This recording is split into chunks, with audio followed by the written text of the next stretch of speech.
Voilà, bonsoir à tous et à toutes. Je déclare le conseil, la séance ouverte. D'abord excuser Michel Piron, qui pour des raisons de santé n'est pas présent avec nous ce soir. Donc le point 1, c'est l'approbation du PV de la séance du 6 novembre. Sont concernés évidemment les conseillers qui étaient présents à l'époque. C'est-à-dire Sidonie, Nicolas, Hélène, et non, si je ne me trompe pas. Est-ce que vous avez des remarques? S'il n'y a pas de remarques d'ici la fin de la séance, ce sera considéré comme approuvé. Point 2, c'est le procès verbal de la séance du 2 décembre 2024. Là, ça concerne tout le monde, ce que l'on y était. Vous avez des remarques? Oui. Oui. Alternative avait en tête de liste une femme et pas un homme. Donc les numéros sont inversés sur le dépôt. C'est en page 4. À quelle page? Page 4. Page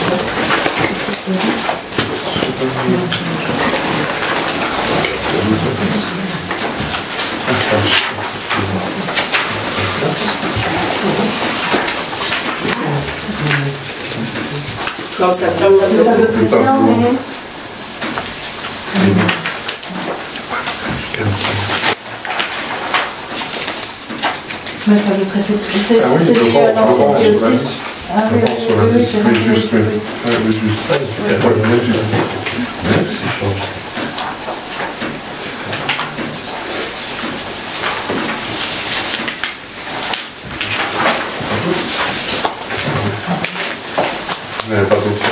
Moi, c'est pas une remarque, c'est une question. J'ai vu qu'il y avait un règlement d'ordre intérieur du conseil communal. Oui. Il y a moyen d'avoir une copie de ce document? On va les villes et les communes ont proposé un nouveau règlement et ce qui fera l'objet du prochain conseil probablement. Ah, ok, ça va. Donc c'est l'ancien qui est toujours d'application, mais il y aura un nouveau, puisqu'après chaque mandat, il y a une proposition d'un nouveau règlement qui est arrivé cette semaine. Qui est débattu et voté au conseil. Ok, ça va. Et qui sera proposé dans le prochain conseil. Il n'y avait pas d'autres questions? Alors, le point 3, c'est la prestation de serment de M. Tard, qui est président de CPS, donc il a presté serment dernièrement. Donc maintenant, pour intégrer le collège, il doit prester serment ici. Donc si vous voulez déployer.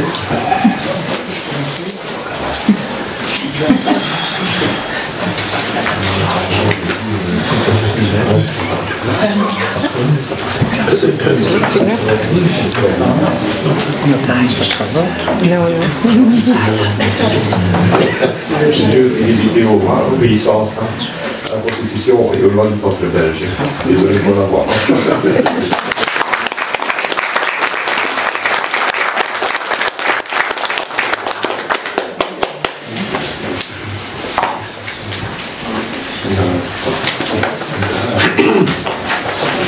Voilà, donc à partir de maintenant, René Scottin fait partie du collège communal de Tonneau.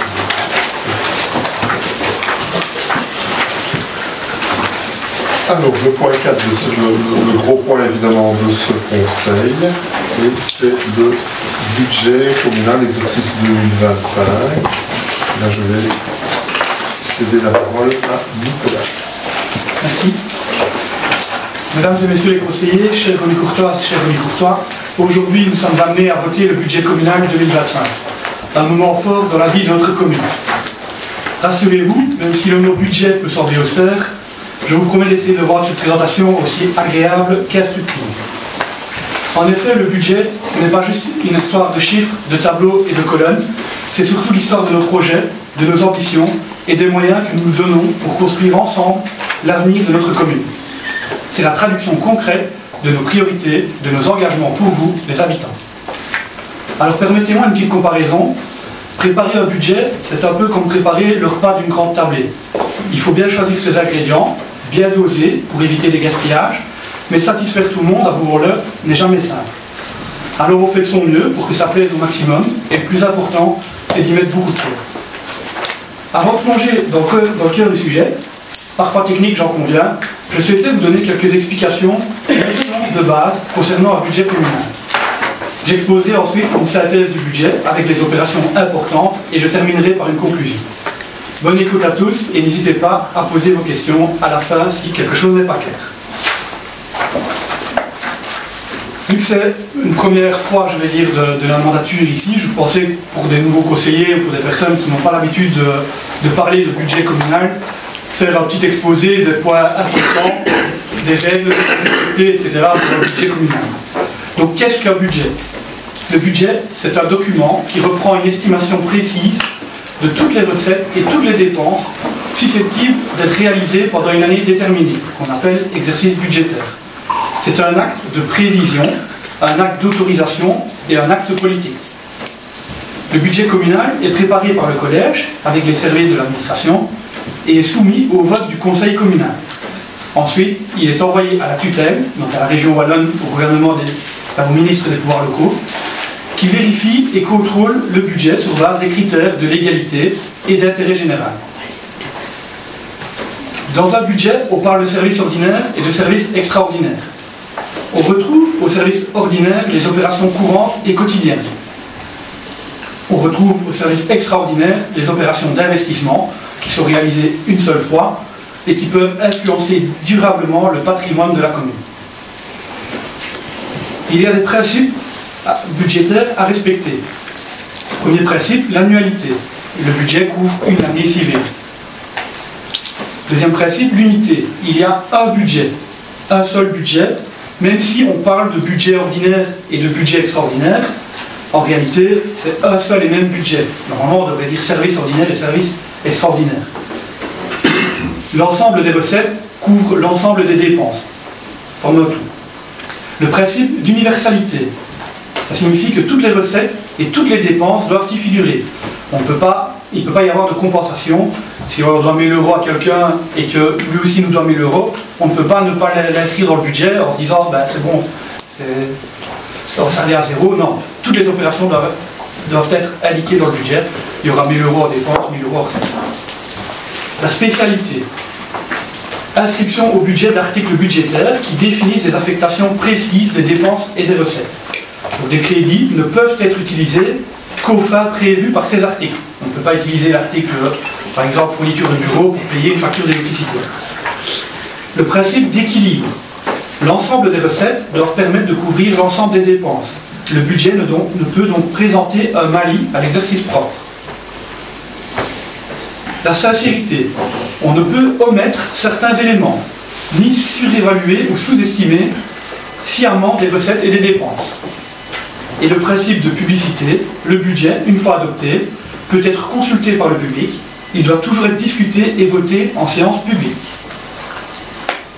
Afin de permettre une comparaison des données budgétaires entre communes et entre pouvoirs publics, le budget fait l'objet d'une classification fonctionnelle des domaines dans lesquels s'exerce l'administration, tels que enseignement, sport, culture ou administration tout simplement, et une classification économique qui définit l'utilisation des moyens financiers, par exemple salaire, fourniture de bureau, électricité, frais de réception, etc. La codification économique s'inspire de la comptabilité générale. Au cours d'une année, le budget est amené à évoluer, à s'adapter à la réalité. Ceci se fait au travers de modifications budgétaires, ayant pour effet de créer, supprimer ou modifier un ou plusieurs crédits budgétaires. Ces MB, comme on les appelle, sont soumises aux mêmes procédures que celles du budget. Elles sont donc votées au Conseil et envoyées à la tutelle, qui vérifie de nouveau l'intérêt général et la légalité. Les différents types de dépenses et de recettes. Ici, nous avons ça sous une forme de tableau, mais pour citer les recettes et les dépenses ordinaires, pour les dépenses, il y a des dépenses de fonctionnement, des dépenses de personnel, des dépenses de transfert et des dépenses de dette. Donc, fonctionnement, tout ce qui est lié à l'activité habituelle, électricité, eau, fourniture de bureau, etc. Dans les dépenses de personnel, tout ce qui est lié aux rémunérations, mais également véhicules de vacances, l'ONSS, etc., les chèques repas. Dans les dépenses ordinaires de transfert, ce sont les subsides, ou en tout cas toutes les dotations que la commune donne à d'autres organismes publics, ou à SBL, etc. On va en voter d'ailleurs plusieurs aujourd'hui. Et les dépenses de dette, ce sont par exemple les dépenses liées aux emprunts bancaires, le remboursement courant des emprunts. Voilà, ce sont des dépenses ordinaires de dette. Au niveau des recettes, il y a des recettes de prestations, tout ce que la commune peut facturer pour réaliser des prestations, par exemple raccordement des égouts, etc. Les recettes de transfert également, ce sont là les transferts qui viennent vers la commune et qui viennent d'autres pouvoirs publics. Donc par exemple, la région nous donne un subside pour du fonctionnement, c'est une recette de transfert ordinaire. Et les recettes de dette, de nouveau liées si la commune, imaginons, fait un prêt et qu'elle reçoit un remboursement quotidien, ce serait une recette de dette. Au niveau de l'extraordinaire, nous avons les mêmes dépenses et les mêmes recettes, les mêmes catégories de dépenses et de recettes. Donc des dépenses et des recettes d'investissement, donc quand on achète un bâtiment ou du mobilier ou du machine et matériel, etc. Et quand on les a en recettes, c'est quand on revend une machine, du mobilier ou quand on revend un bâtiment, par exemple, ce sont des recettes d'investissement. Il y a de nouveau les recettes et les dépenses de transfert. On peut avoir des subsides pour des travaux, par exemple, ou pour l'acquisition de mobilier. Donc quand l'utilisation des crédits est pour du budget extraordinaire, le subside qu'on reçoit est également à l'extraordinaire. Donc il y a, encore une fois, les dépenses et les recettes de dette à l'extraordinaire, qui seraient, par exemple, une prise de participation dans une intercommunale, ou revendre les participations. Voilà, la prise de participation, on dépense à l'extraordinaire. La revente, c'est une recette à l'extraordinaire de dette. Dernière info, notons que le directeur financier doit toujours remettre un avis sur le budget avant qu'il ne soit envoyé à la tutelle. Il n'intervient pas sur les décisions politiques, mais il joue son rôle de conseiller financier de la commune. Voilà pour la présentation, je vais dire, de base d'un budget qui peut être valable pour n'importe quelle commune, sans tenir compte ici des montants que nous avons inscrits. Donc voilà, ici maintenant je commencerai ma note de synthèse donc pour le budget que nous allons présenter aujourd'hui, le budget 2025. Le budget initial 2025 pour la commune de Remicourt est soumis au vote du conseil communal en séance du 23 décembre 2024. En synthèse, il se présente comme suit. Le résultat budgétaire. Le budget initial 2025 se clôture à l'exercice propre du service ordinaire par un boni de 90 073,10 €. Aux exercices cumulés, le budget initial se clôturerait au 31/12/2025 avec un boni global du service ordinaire de 2 164 937,80 €. En comparaison, à l'exercice précédent, le budget initial 2024 présentait un boni à l'exercice propre du service ordinaire de 401 501,34 € et un boni global de 2 304 704,33 €. Le boni des exercices antérieurs nous permet d'autofinancer l'extraordinaire via un prélèvement de 430 268 €. En comparaison avec 2024, c'était 441 768. Je propose après d'arrondir, évidemment ici c'est pour donner le résultat, mais je vais arrondir le montant, je pense que c'est plus parlant pour tout le monde. Le tableau récapitulatif, je pense que c'est plus pour les conseillers. Vous avez le montant par dépenses de fonctionnement, de personnel, de transfert, de dette. Voilà, c'est pour avoir un peu les infos et pouvoir comparer avec le tableau précédemment donné. Quelles sont les principales recettes et dépenses du service ordinaire? En recettes, de manière générale, les recettes communales restent assez constantes. Légère augmentation liée éventuellement aux revenus moyens des citoyens, mais la fiscalité communale est inchangée depuis plusieurs années. Donc, nous recevons du fonds des communes de la région wallonne 1 470 000. Je vous ai déjà rendu. On était à 1 464 000 en 2024, donc un tout petit peu plus que 2024. La taxe additionnelle au précompte immobilier, 1 179 000 contre 1 195 000 en 2024. On est un petit peu plus bas. La taxe additionnelle à l'IPP, l'impôt des personnes physiques. On reçoit 3 111 000 contre 2 869 000 en 2024. La taxe additionnelle sur les automobiles, 106 863 contre 102 720 en 2024. La taxe sur l'enlèvement des immondices, 439 090 en 2025 contre 410 366 en 2024. Donc là, je rappelle qu'on respecte le coût vérité puisqu'on a un taux de recouvrement de 98%. Et recette très importante également, les subsides APE, contribution de l'autorité supérieure dans les frais de personnel, de 546 000 € contre 490 000 en 2024. À noter, par rapport à l'année passée, le dividende exceptionnel d'Enodia, forcément, n'apparaît qu'en 2024. C'est un dividende qui était lié à la vente de vous. Donc, comme Enodia a vendu vous, ils ont donné des dividendes exceptionnels aux communes. Donc, à mi-cours, c'était 457 000. Mais voilà, je voulais quand même vous en reparler pour vous dire si le résultat de l'exercice propre en 2024 est quand même plus élevé qu'en 2025, c'est un peu aussi lié à ce dividende exceptionnel qu'on n'a touché qu'une seule fois. Parlons maintenant des dépenses. De manière générale, il y a lieu de constater de régulières augmentations des postes liés aux rémunérations de personnel, des mandataires, suite aux indexations, également aux acquisitions des matières premières et au coût des consommations énergétiques des bâtiments, tels le chauffage ou l'électricité. Pour ces mêmes raisons, les dotations aux organisations financées par la commune, comme la zone de police, la zone de secours ou le centre culturel par exemple, ou le CPS, sont également en augmentation, puisque eux aussi sont liés aux augmentations des frais que j'ai cités précédemment.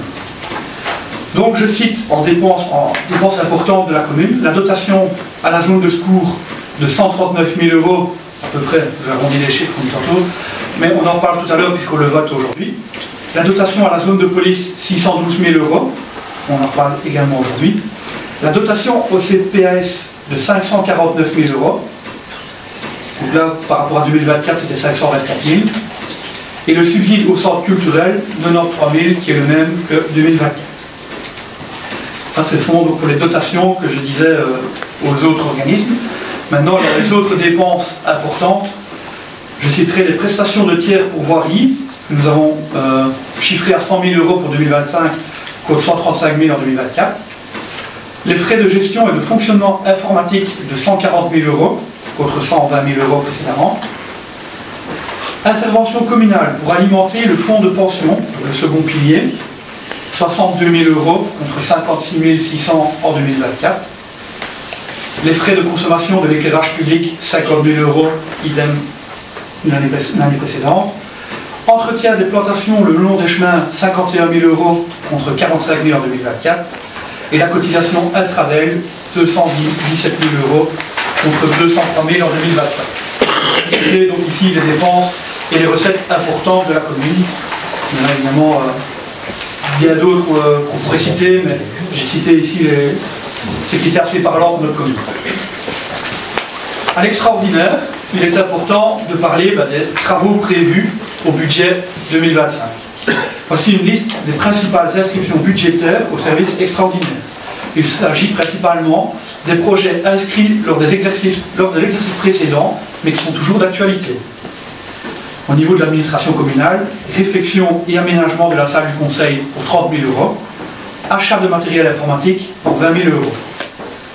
En ce qui concerne la voirie, l'extension du hall de voirie, 250 000 €, réfection et enduisage de diverses voiries, 150 000 € au budget, l'achat d'une camionnette, 60 000 €, matériel et équipement pour voirie, 50 000 €. Au niveau des écoles, achat de mobilier d'hiver pour l'école de Remicourt, 20 000 €, achat d'un nouveau car scolaire, 200 000 €. Salle communale, suppression de la verrière et isolation de la salle Marcel-Ipter, 25 000 €. Rénovation de la salle Pousset Loisirs, 40 000 €, dont les 20 000 € de subside de la SBL. Réfection, entretien, toiture pour la salle Marcel-Ipter, 20 000 €. Idem, réfection, entretien, toiture pour le cyclo, local cyclo à Montmal, 20 000 €. Au niveau des sports, nous avons mis au budget amélioration de l'éclairage du terrain de foot de Montmal, 50 000 €. Et dans d'autres domaines, de manière générale, mission ECETIA, projet de résidence-service, 20 000 €. Subside extra à la fabrique d'église de Remicourt, 50 000 €. Embellissement du cimetière de Pousset pour 35 000 €. achat d'emprise pour l'égouttage de la résistance, 45 000 euros. Égouttage, adhésion au module IDE, cadastre du réseau, pour 75 000 euros. Voici les principales inscriptions budgétaires. En gros, j'ai cité tous les travaux de plus de 20 000 euros que nous avons prévus au budget. Important à signaler, je vous ai parlé dans la présentation du budget qu'il est possible d'avoir recours à des modifications budgétaires en cours d'année pour adapter le budget. Bon, il convient ici d'intégrer en première modification budgétaire 2025 des travaux importants qui auraient dû être attribués en 2024, mais pour diverses raisons, et la région wallonne nous a accordé un délai supplémentaire. Donc ce projet pourra encore être étudié, revu, et seront donc attribués en 2025. Mais vu que le budget était déjà imprimé et déjà prévu, envoyé aux conseillers, et qu'on attendait les infos, il faudra le mettre en modification budgétaire. C'est le cas de la rénovation énergétique de la maison communale, on appelle le plan de relance. Approximativement un budget de 700 000 euros pour un subside escompté de 330 000, mais les montants exacts seront prochainement connus et pourront intégrer le budget. Bon, voilà, par rapport à la région wallonne qui a émis une petite contestation, on pourrait avoir 50 000 euros supplémentaires sur ces travaux, donc face au projet, on verra ce qu'il en est, mais ça va débattre au niveau du collège. Au niveau du plan PIC, les travaux de la rue Pousset avoisineraient 1 300 000, dont 265 000 euros de subsides escomptés. Le projet sera éventuellement adapté, modifié, et devrait être attribué pour la fin de l'année 2025. Donc les montants définitifs pourront être intégrés via modification budgétaire. Donc là, on a eu aussi un délai d'1 an supplémentaire. Et voilà, ça nous laisse le temps de revoir peut-être une ou autre chose avant de voter et de passer à voter le projet. Le plan PIMACI, les travaux d'aménagement pour la mobilité 12 avoisineraient les 420 000 euros, dont 260 000 euros de subsides escomptés. À la demande de la région, quelques aménagements devront être revus et le projet pourrait être attribué en 2025. Les montants définitifs seront donc intégrés via modification budgétaire. En conclusion, le budget communal 2025 présenté aujourd'hui se positionne clairement comme un budget de transition en 2 mandatures. Malgré un contexte économique complexe, les finances restent saines et maîtrisées, ce qui constitue une base solide pour envisager l'avenir avec sérénité. Cela dit, il est essentiel de rester vigilant sur l'évolution des services ordinaires, car les décisions attendues des nouveaux gouvernements fédéral et régional pourraient avoir un impact significatif sur les finances communales. Cependant, le boni global à l'ordinaire permet de maintenir un certain optimisme et de continuer à envisager un développement financier équilibré. En parallèle, il ne faut pas perdre de vue certaines responsabilités en matière de gestion du patrimoine communal. La modernisation et l'entretien des bâtiments communaux doivent rester des priorités. C'est pourquoi des projets importants et structurants sont intégrés à l'extraordinaire dans une perspective de pérennité et d'amélioration des services offerts à nos concitoyens. Merci pour votre écoute et je suis à votre disposition pour toute question. Merci beaucoup, Nicolas. Cette explication. Avez-vous des questions? Pour rappel, donc, pour les autres et le public, donc, comme prévu, donc, on a organisé donc, une petite réunion sur le budget la semaine dernière avec Géraldine et Olivier qui présentaient le plus haut niveau, donc ils sont tous rencontrés. Voilà.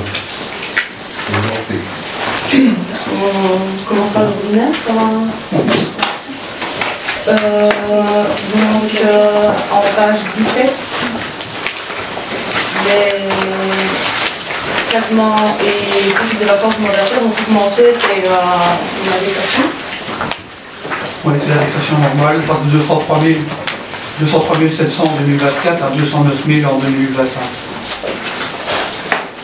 C'est que l'indexation qui... Au niveau des traitements, oui. Maintenant, par exemple, en pécule de vacances qui là augmente assez bien, c'est parce que c'est dans l'éventualité où les 6 du collège auraient droit au pécule de vacances.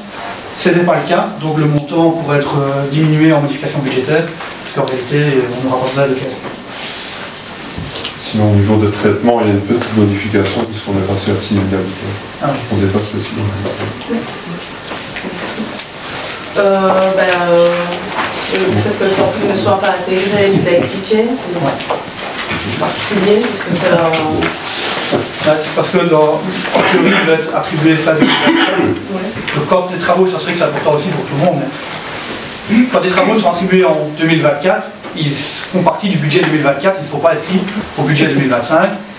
Et donc, par exemple, l'église de Montmal, c'est attribué, même si on n'a pas encore payé une seule facture, même si les dépenses, concrètement l'argent part en 2025, mais c'est l'attribution qui fait office de sur quel budget c'est lié. Donc, quand c'est attribué en 2024, ça doit être sur le budget 24, pas sur le budget 25. Vu que ça aurait dû être attribué en 24, à la base, c'était pas prévu dans le budget. Mais ce sera remis dedans.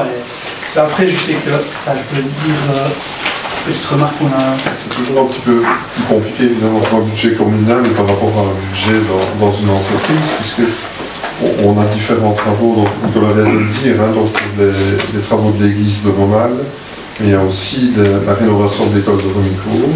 Ce sont des gros montants, mais qui ont été attribués en 2024, donc ça n'apparaît plus dans le budget. C'est comme ça, c'est la réglementation qui le veut comme ça, mais ça réapparaît évidemment au niveau du compte de l'année, évidemment là, et on revoit les engagements. Mais ça n'apparaît pas au budget. Pour répondre au plan PIC, pourquoi est-ce que le plan PIC n'a pas été attribué en 2024? La région Wallonne a reporté le dossier et nous a donné un délai supplémentaire à la demande en réalité de la SPGE, parce que simplement dans leur budget, ils n'avaient plus les moyens vraiment d'intervenir pour le moment. Enfin, ils ont demandé de reporter un maximum de dossiers. Il faut savoir que la SPGE intervient dans le dossier, aussi leur contribution, je pense, pour les boutins. Donc voilà, c'est pour ça que le dossier n'a pas été attribué en 2024. C'est pas le fait que le dossier n'ait pas été envoyé de notre part à la région, mais c'est la région qui a voulu qu'il y ait un délai supplémentaire pour que ça ne soit pas impacté sur le budget 24. De manière générale, on a remarqué qu'il n'y avait aucun budget pour une étude de mobilité à phase de bataille. Oui, tout à fait. Non, pas du tout, on n'abandonne pas du tout, comme on l'a dit. Donc, non, pas du tout. Qu'est-ce qu'on a fait ici dans un premier temps? On a repris le compte de l'année dernière, qu'on a adapté, donc principalement à tous les postes. Et au niveau des travaux extraordinaires, on n'a pas encore mis grand-chose pour le moment. Pourquoi? Parce qu'on vient d'arriver, on n'a pas encore eu le temps d'analyser correctement certains postes. Donc ça va venir par la suite, évidemment. Et la mobilité, le plan de mobilité viendra et débutera cette année, mais ça apparaîtra donc dans la modification budgétaire. Ça, il n'y a aucun souci par rapport à ça. Une question. Il y aura d'autres choses aussi qui apparaîtront dans la modification budgétaire. En page 77, je reviens sur les cours à venir.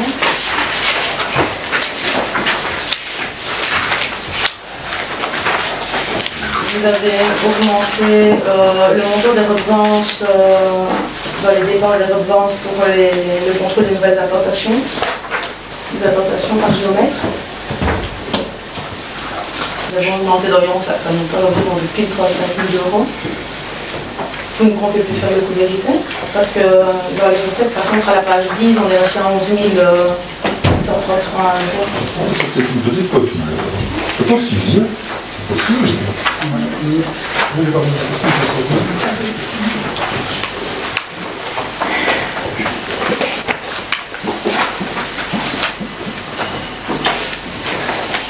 donc, on doit avoir pu signaler, Nicolas, c'est la traduction de vos projets.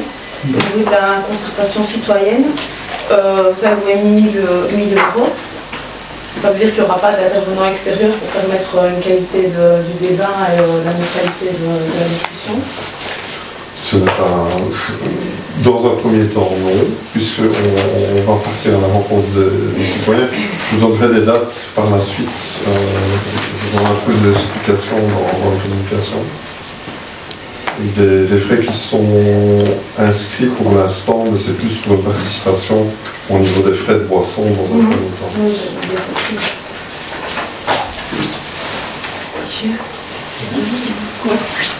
Je peux. Moi, j'ai une question pour les frais de fonctionnement des bâtiments. Je vais vous dire les pages, parce que j'ai entendu Nicolas qui disait que il y avait une augmentation liée à l'évolution du prix de la vie, mais en page 19, il y a déjà 40 000 € en plus. Quand on voit, il y a un point vers la fin, c'est entretien et autres frais de fonctionnement des bâtiments. On a de 20 000 à 35 000, on a plus 15 000. 2 lignes après, on a plus 20 000 prestations de tiers pour les bâtiments. Et encore un peu en dessous, on a autres frais divers pour bâtiments. On a plus 5 000. Donc là, ça nous fait déjà plus 40 000. Et si on le regarde en page 31, on a encore 10 000 en plus pour un nouveau poste qui est vers la fin fourniture de combustible pour le chauffage des bâtiments. Et en page 61, on a de nouveau 5 000 en plus pour des prestations de tiers pour les frais de bâtiment. Donc ça fait quand même des montants assez importants en plus. Alors, et notamment, donc juste première question, c'est de voir est-ce que c'est simplement une évolution du coût qui est assez élevée. Deuxième question, comme c'est un nouveau poste, le 10 000 pour les combustibles, est-ce qu'il y a quelque chose qui est prévu de particulier? Et alors, par contre, assez étonnamment, en page 45, on a moins 15 000 € pour l'électricité. Donc je suppose que c'est en corollaire d'une autre mesure qui est prise par rapport à ça. Et donc, éventuellement, si c'est bien le cas, quoi concrètement?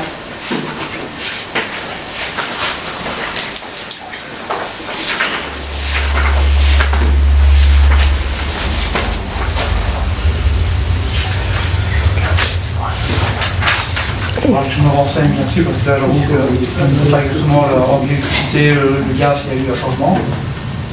Maintenant, oui, les augmentations habituelles, je dirais, je pense qu'avec l'administration, quand on prépare un budget suivant, on augmente des postes qu'on sait qu'ils n'arrêtent pas d'augmenter pour le moment. Donc c'est sur base du budget qui a été mis l'année passée, mais aussi sur base du compte précédent. Et donc quand ils voient par exemple sur le compte, ici on arrive quasi en fin d'année 2024, donc on arrive à la fin pour le compte 2024, s'ils voient qu'il y a un montant qui est trop proche ou qui dépasse les crédits qui étaient alloués en début d'année, pour le budget 2025, ils prévoient un montant supérieur. Oui, c'est ça. Donc ici, oui, il a prévu des montants supérieurs, comme je disais, tout ce qui est coût énergétique des bâtiments de manière générale.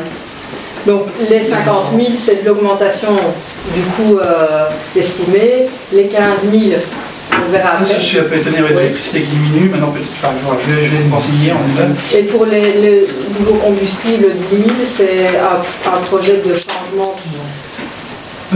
C'est page 31.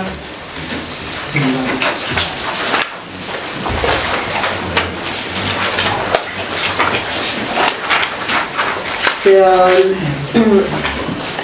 le troisième en partant du nom.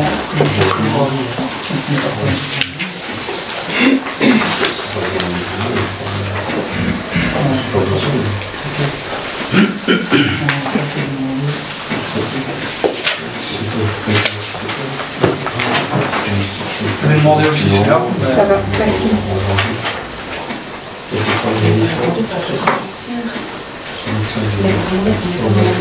Pour la prestation de tiers, c'est vrai que nous, dans notre volonté, sans rien cacher, par rapport au débat qu'on a, on aimerait petit à petit diminuer les prestations de tiers et essayer d'avoir des recours de manière significative plus à notre personnel. Donc il y aura une volonté, mais ici c'est un budget un peu de tradition. On n'oserait pas les diminuer tant qu'on n'a pas le personnel et le matériel pour essayer de diminuer ces frais-là. Maintenant voilà, ça c'est un peu des choix. C'est vrai que ça c'est un choix politique, c'est une bonne question. Parce que là par contre, c'est notre avis, je vais dire, de vouloir essayer de diminuer les prestations de tiers de manière générale. Donc voilà, mais ça ne se traduit pas sur le budget 2025 parce que trop tôt, parce que pas encore d'aménagement au niveau personnel ou matériel. Donc on a quand même le temps à 50 000, donc c'est pas que c'est pas diminué, c'est quand même... L'administration communale, je pense qu'il y a eu une facture comme de 20 000 € fin l'année passée pour la peinture des administrations communales. Et donc je suppose que le service administratif, ils ont vu qu'ils avaient augmenté le budget par rapport à l'année passée et qu'ils ont ajusté de façon technique. Ils se sont dit, on a eu une grosse facture qui était inattendue par rapport à la fois passée. Je suppose que c'est ça. Mais à mon avis, ces 20 000 €, ce serait bien les travaux de peinture qui ont été faits ici à l'administration. et forcément qui ont peut-être dépassé l'article qui avait été imputé l'année passée. Et donc du coup, les services administratifs ont dit en prévision, on va mettre plus 20 000 aussi cette année-ci. Mais on confirmera, mais je suppose que si ça... je peux me permettre, de toute façon, cette année-ci, obligation de construire un réfectoire pour le personnel, qui a un réfectoire. Donc, il y a une création déjà cette année d'un bureau pour les déchets, création prochaine d'un réfectoire pour le personnel. Le réfectoire, il va faire minimum 25 mètres carrés et que la réponse a des caractéristiques bien précises au niveau du personnel. Il y a évidemment les peintures, il y a évidemment la continuation des travaux qui étaient engagés sous la mandature précédente. Si vous allez dans l'administration en état, vous verrez que certains murs ne sont toujours pas peints, que certains endroits, le parquet se laisse aller. Donc il y a encore toute une série de frais, bien entendu, à prévoir et à continuer. Il y a l'aménagement des locaux ici, les fournitures pour le nettoyage d'entretien des bâtiments puissent retourner dans le bâtiment de sa côté. Il y a encore assez bien de travail à faire. Et vous savez comme moi que malheureusement de nos jours, les matériaux coûtent très cher, peinture et autres. Et alors la sous-traitance, si j'ai bien entendu, donc l'idée c'est d'aller vers moins de sous-traitance, parce qu'ici on augmente un peu les postes de sous-traitance, mais donc j'entends que pour l'année prochaine par exemple c'est d'aller vers moins de sous-traitance. Donc l'idée c'est d'engager du personnel complémentaire au niveau de la colline. On va regarder, en tout cas on va étudier la possibilité de le faire, mais ce serait, voilà. C'est ça l'idée. Si on peut se le permettre, ce serait l'idée. Okay. Et du matériel aussi pour pouvoir travailler. Quoi. Oui, il faut oui, c'est ça. Ok, merci pour les réponses. Est-ce qu'on peut parler un peu de la crèche aussi? C'est page 61. Il y a différents axes au niveau de la crèche. Page 61, il y a au niveau des traitements et salaires du personnel et traitements du personnel APE. Je vois qu'il y a une augmentation de plus ou moins 21 000 €. Est-ce que c'est simplement dû à une indexation des rémunérations du personnel de la crèche, ou bien est-ce qu'il y a une mesure, un engagement ou autre chose qui est prévu par rapport au personnel de la crèche? Il n'y a pas eu d'engagement. C'est vraiment, à mon avis, je n'ai pas la réponse définitive. Mes contacts ont été faits avec la crèche.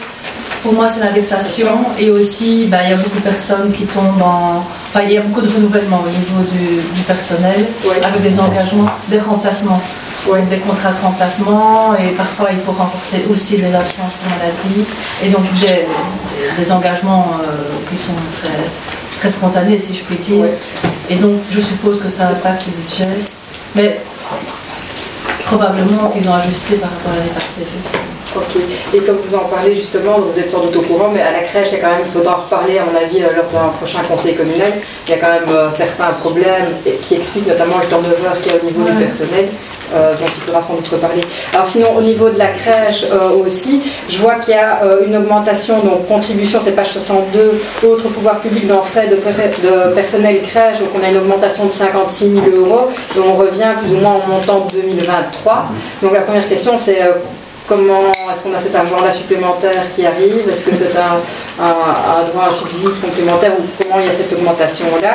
Et en corollaire de ça, vu qu'il y a quand même 56 000 € en plus au niveau des subsides, je vois qu'on augmente quand même de 5 000 € la participation des parents. Donc ce qui veut donc dire que les frais de crèche ont augmenté pour les parents. Est-ce qu'on sait à hauteur de quel montant concrètement ça va représenter ça?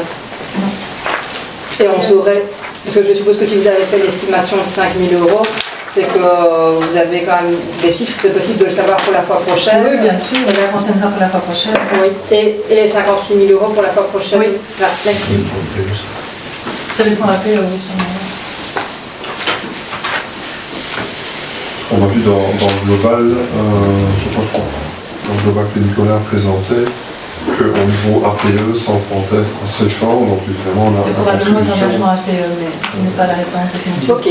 La contribution au fond, c'est subside, donc non. Si je peux me permettre, la plupart des engagements à la crèche communale se font via contrat APE. Donc, fatalement, plus on engage, plus les poids APE sont pris en compte et totalement la participation augmente. Donc, il est tout à fait logique le suivi d'APE augmente. C'est pas grand-chose. Sur la globalité, non. Sur la globalité. Pour le... Oui, mais moi je ne vois que la globalité. Oui, si on regarde dans les 8 millions, on est d'accord. On est d'accord. Alors j'ai encore juste 3 questions, mais de détail, c'est plus pour les conseillers. Page 17, je vois qu'il y a un budget pour la formation des mandataires. La question, est-ce que les membres de l'opposition que nous sommes ont également droit à cette formation-là? Si oui, quand, comment est-ce que c'est déjà prévu ou c'est un budget qui a été mis comme ça? Il y en a qui ont déjà débuté la formation. C'est-à-dire que l'Union Wallonne des villes et communes organise énormément de formations. Il y a beaucoup de webinaires qui sont gratuits en général ou qui sont accessibles à tout le monde. Il y a des formations payantes, mais parfois réservées, et souvent, je dirais, uniquement au collège communal. Mais effectivement, si quelque chose d'intérêt général, je suppose que l'idée c'est qu'on soit tous le mieux formés possible pour bien représenter le Rémy Courtois. Mais je pense que la plupart des webinaires sont gratuits. C'est ça. Et si, parce que j'ai vu aussi, il y a la possibilité exactement sur ce site-là, il y a la possibilité d'organiser des formations pour avoir une personne qui, c'est ça, à la demande, on peut considérer que nous pourrions y participer. Oui. Ok, merci.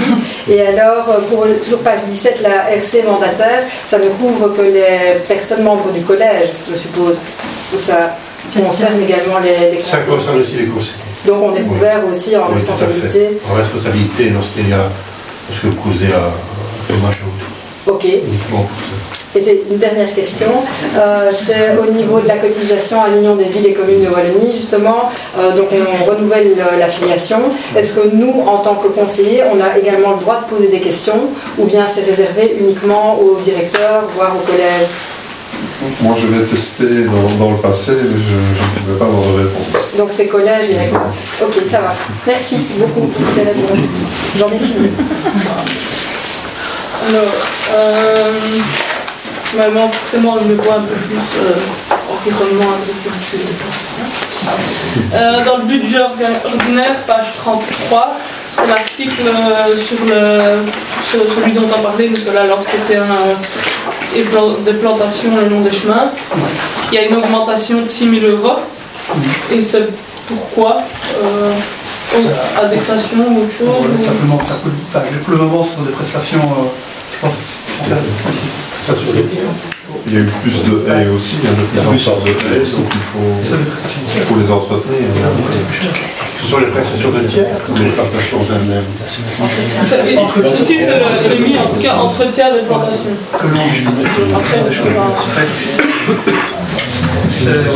Je sais qu'il y en a un peu plus, chaque année on plante d'indexation aussi.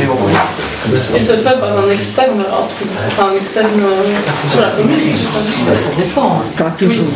Théoriquement, c'est traité, mais parfois il y a des interventions intempestives. Le gros du travail est fait par une société externe, ce qui nous coûte très très cher d'ailleurs, vu le coût. Et certaines haies sont taillées, entretenues par le service environnement de la commune. Mais c'est que beaucoup de 12 ouvriers. Oui, ça ils ne savent pas tout faire. Jusque-là, c'est normal. Voilà. Et il est vrai que le coût de camion coûte très cher. Voilà. De plus en plus cher. Une deuxième question, c'est sur la page 52, toujours de l'ordinaire. Il y a un subside biodiversité, juste prendre la page, qui a augmenté de 5 000 € par rapport à l'année, enfin 2 années précédentes même. Et c'est pour faire quoi les 5 000 €?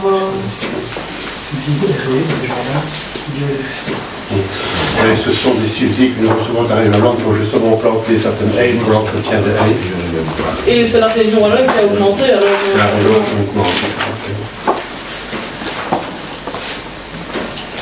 Il y a pas mal de montants qu'on connaît via une circulaire ou via les informations de la région Wallonne. Mais si c'est vraiment la région Wallonne. Quand on a les infos, on peut changer et adapter les montants. En fait, pendant tout un temps, la région Wallonne distribuait de l'argent aux communes et leur demandait après la justification de l'emploi. Je crois que ce temps est fini, de toute façon. Et je crois que les circuits wallons vont devenir de plus en plus étriqués et rares, de toute façon. Donc, Et j'ai juste une dernière remarque. Enfin, nous voudrions souligner que, sauf erreur de notre part, aucune dépense pour l'agriculture n'est en tout cas clairement budgétisée pour 2025. Par exemple, pour les inondations ou, par exemple, j'invente une aide spécifique aux éleveurs de la commune vu la maladie qui touche les élevages et qui provoque énormément de dégâts. On n'a pas vu de budget spécifique. On trouve ça dommage étant donné que Remicourt est et nous l'espérons le restera une commune rurale. Cependant, dans le budget extraordinaire, un montant de 10 000 €. Parce que moi j'ai la seule question d'extraordinaire là-dessus, donc si je peux le faire maintenant, c'est juste plus facile. Il y a 10 000 € qui figurent page 25, sous le libellé équipement et maintien, je suppose, extra de terres agricoles. Ça correspond à quoi? C'est au niveau d'un groupe ou d'un poids cimetière, je pense.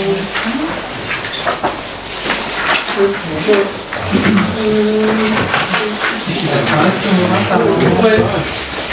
C'est l'article 878. L'extraordinaire. Page 25. Ouais, je vais voir page 5. C'est 878. C'est dans le cimetière. Oui, justement, c'est dans le point cimetière. Ah, d'accord. Et ça correspond à quoi? Et maintenant, c'est le pôle extraordinaire des terres agricoles. En fait, c'est l'intitulé qui s'appelle comme ça, mais pour le projet qui est en dessous. Donc, création du parc funéraire. Ah, c'est pour gérer les terres, entre guillemets. Voilà. Ça reprend chaque fois. Le projet est en sous-rubrique. Ouais. Il faut regarder la sous-rubrique. D'accord. C'est ça, création du parc funéraire. Par rapport à la question au niveau des interventions, que tu demandais par rapport aux exploitations. C'est un exemple, parce que certaines communes... Ce n'est pas nécessairement vraiment le rôle des communes. Certaines communes, parfois en vrai, mais voilà. Quand on va pour ce niveau-là, pour la fête catarale, le fédéral intervient pour le coût du vaccin. 23,50 € par bovin, et oui, pour les ovins... 7 € quelque chose, je pense. Donc, je sais pas.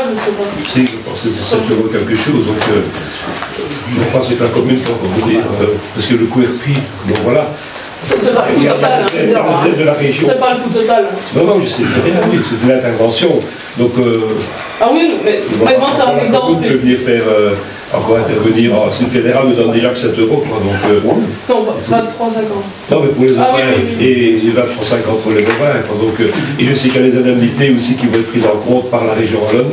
Ce 1 000 € par bovin, je pense aussi pour compenser pour les pertes. Ah, ça, je n'ai pas entendu. Voilà, vous savez, l'intervention de la région Wallonne, ce n'est pas tellement à la commune d'intervenir à ce niveau-là. Ouais, voilà, c'est un exemple, hein, parmi d'autres. Donc, enfin, ce que tu parles de... Oui, ça s'entend. Donc, c'est la fête catarale, voilà. Ou le machin, toutes celles qui vont arriver. Et quelles sont les communes qui interviennent? Annie, tu as des exemples? Du côté du Luxembourg, j'ai vu une commune, une commune qui en a discuté. J'ai vu passer. Mais j'ai vu passer. C'est un jeu qu'on avait à faire. Mais si jamais je vois, mais il faudrait que je retrouve parce que ça passe tellement dans les actualités. Ce qui sera intéressant à l'avenir aussi par rapport au budget, on l'a promis, on le fera, c'est de faire une commission préparatoire au budget, et que c'est le genre de sujet que vous pouvez amener éventuellement sur la table. Et à ce moment-là, comme c'est une commission, ici c'était une séance d'information, difficile de changer le budget, du coup il allait voter rapidement, mais la commission serait réalisée plus tôt.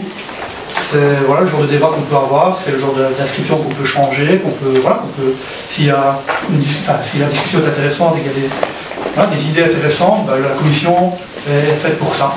On pourrait adapter même des crédits budgétaires, même si ce n'est pas spécialement notre initiative. Mais voilà, on peut en débattre. On l'a dit, on est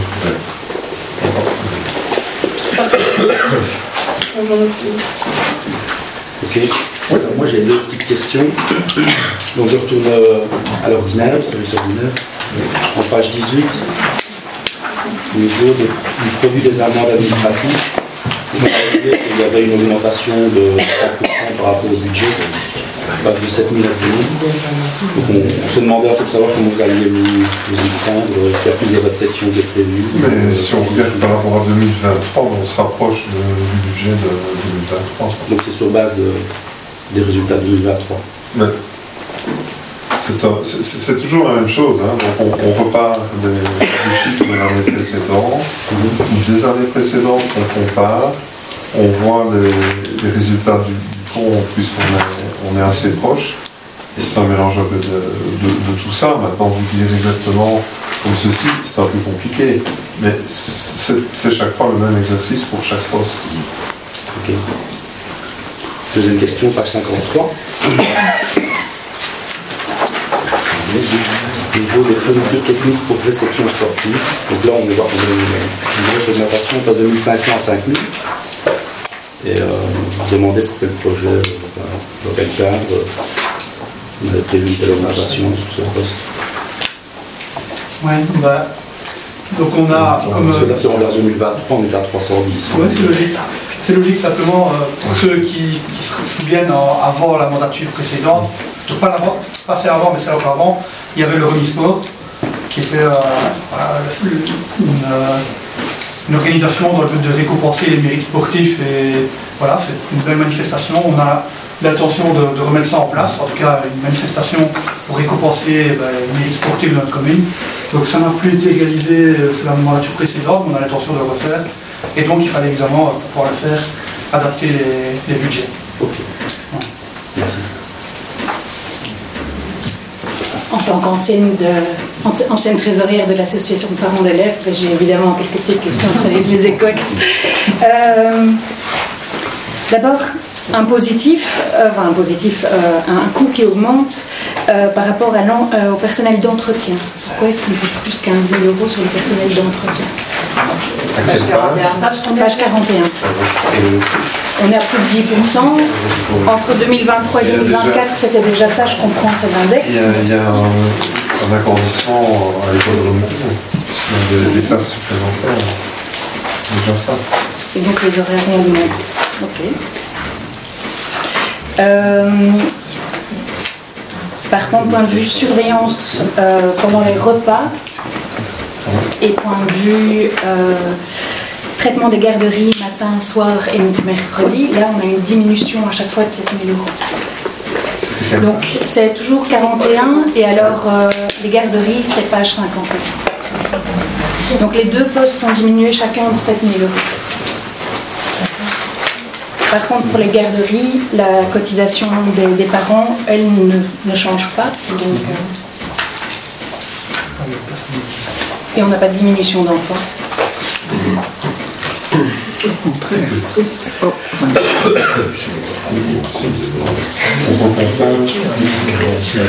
266 enfants inscrits à Nico, à l'école.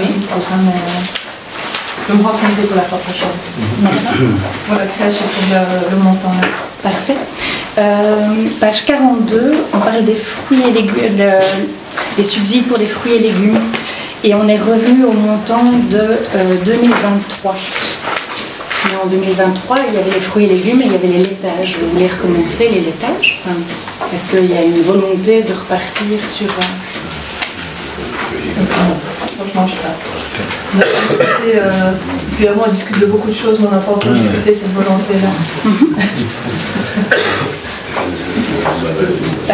J'ai encore une petite question, toujours page 42, sur l'aide spécifique aux directions d'école fondamentales, où on est à 24 000 €, alors que l'année passée, on était un peu moins de 7 000. Enfin, sur les résultats distribués. C'est juste avant le total des transferts. Il y a une absence de Chantal. Page 42. Il y a une absence de la semaine. Excuse-moi, j'ai pas vu. Donc, là, c'est dans les recettes. non. On est dans les recettes. On est dans les recettes. Donc, on reçoit une aide spécifique pour la direction de l'école. Probablement un contrat PE ou quoi pour aider le directeur. Et il y a des annales. En recette, et Chantal bénéficie d'un subside venant de la communauté française pour remettre à la direction chaque année. Il y a eu un problème, c'est que Chantal était absente. Et c'est pour ça que ça a diminué l'année passée. Oui, ça a diminué. Et elle a été remplacée par un contrat classique APE. Donc, à mon avis,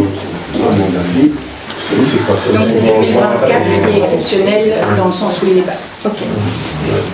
Donc à mon avis, comme elle est revenue cette année-ci, on a retenu Et on verra une augmentation au compte des points de la BE pour ce poste-là. Oui. Et alors, Les trois sommes dont vous parlez sont quand même très proches des droits constatés 2023. Oui. C'est pas toujours. Il faut quand même se rappeler que ce n'est jamais qu'une prévision. Ces chiffres-là correspondent aux droits constatés 2023, très peu de choses près. Hein, je prends les fruits et légumes, 2984, 21. Justement, l'exemple est parfait. Vu qu'en 2023, la situation n'était pas du tout pareille. Et donc ici, c'est le compte, hein, pas du compte de 2023. Mais donc, vu qu'en 23, on faisait autre chose. On ne peut pas comparer avec ce qui n'est pas comparable. Hein. Tout à fait. Et dernière question par rapport aux frais de voyage scolaire et excursion, il y a 2 postes à la page 43 et en plus ça demande de 9 000 €. Et si en plus vous me dites qu'il y a moins d'élèves, alors les frais de voyage scolaire, voilà, la seule explication que j'ai, c'est que vu l'état, j'allais dire branlant, mais c'est pas le mot, vu l'état un peu précaire du bus communal, je pense que beaucoup de voyages ont été payés en fonds, faire appel à des services externes l'année passée. Et donc ça a augmenté la facture. Du coup, comme l'année passée, je me trompe, Christian, c'est ça. Et donc comme l'année passée ça a coûté plus cher parce qu'on a moins fait appel au bus communal, on ne sait pas, cette année-ci, peut-être que le bus il peut tomber en panne demain et il faudra un an pour en avoir un nouveau. Donc je suppose que les services administratifs ont budgétisé un montant plus élevé pour pallier à ça. Je vais poser un peu la question, c'est un peu à hasard entre guillemets, mais il y a, dans les frais d'excursion scolaire, il y a des classes vertes, il y a des classes de mer, il y a des classes de neige. Il y a sur le budget 2025 quelque chose, une excursion qui aura début d'année, pour je veux dire l'année scolaire 2024-2025, et il y en a une qui aura lieu en début d'année scolaire encore en 2025, l'année prochaine. Mais donc les deux sont sur le même budget, mais pas sur la même année scolaire. Voilà, donc des fois ils passent de classe une année c'est peut-être classe de neige, l'année suivante c'est peut-être classe verte, ils ne se font pas toujours dans la même période, mais ici ça tombe que les deux seront sur le même budget 2025, et c'est pour ça aussi qu'ils savent bien augmenter. Donc en fait il y a des nouvelles excursions, plus l'histoire du bus qui pourrait éventuellement tomber en panne avec la prévision de frais de... Pas de nouvelles excursions. D'habitude c'est une excursion par an, ça dépend des classes, mais l'année prochaine est exceptionnelle en ce sens qu'il y aura à la fois des classes en plus de neige et à la fois des classes de mer la même année. C'est pour ça que je vais poser la question, il y a prévu plus pour ça. Ça tombe sur le même budget. Les scolaires étant différents dans les civils, il peut y avoir parfois des glissements.